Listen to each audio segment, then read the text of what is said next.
Welcome back. It is Friday, April the 24th. We are in the Life Center locker room. And as many of you probably are, I was watching the Bulls documentary the other night, and I was reminded of how important organized sports and athletics can be in someone's life. I had some great coaches growing up, so I want to give a huge shout out to all of the athletic staff. Huge shout out to Kyle McVeigh, who is the athletic director, to the PE teachers, John Wynn, Alice Cummings, and as well to all the coaches in all of the different sports and all of the different levels out there. Thank you so much. You are greatly appreciated. I'm a child of the King whose name is good, and I follow his son Jesus Christ, and I desire that you join me in the greatest mission. So as always, let's get to it. Today's reading is from Psalm chapter 52, just 2 verses, verse 8 and verse 9. Also, 2 questions, as always. Number 1, who does the Bible reveal God to be? And then secondly, how then do we trust this God?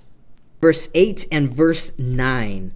So who does the text reveal God to be? Well, we see here at the end of verse 9 that God is a God whose name is good.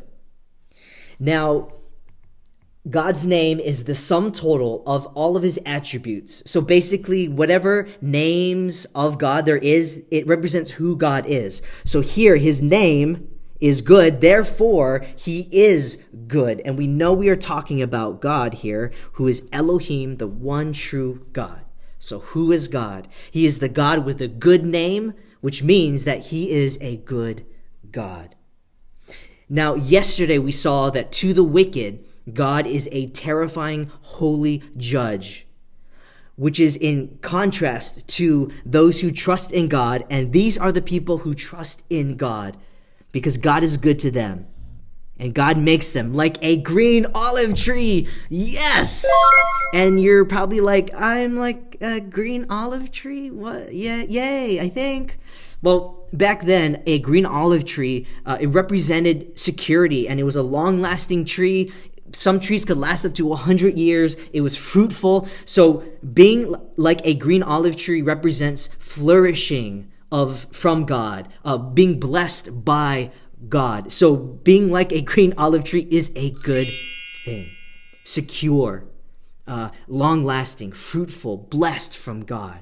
And those are the people who trust in God. So who is God? He is the God with a good name, which means that he is good to those who trust in him. This is Elohim. What an amazing God we have. So how do we trust this God whose name is good? We do that by not trusting in our circumstances, but in the character of God. Verse 8b says this, I trust in, and there's no mention of circumstances. Not this ban being lifted, not my financial state being secure, not this or not that, but in the character of God. I trust in the steadfast love of God. And not just that, verse 9b, I will wait, or I will hope, or I will trust for, and again, no mention of circumstances, only the mention of character. Your name, for it is good. So this is how we trust in the God whose name is good. We don't trust and put our hope and our expectation in our circumstances. We put a full hope and expectation in the character of who God is, his name, and his name points us to who he is, and he is good for those who trust in him. Today is about the 30th or so day since we've been at home. And each of those 30 or so days are designed specifically by God for you in the greatest mission to follow his son, Jesus Christ, but then also to help those right around you, yes, even at home, do the same. Lord willing, see you guys tomorrow. I guess not.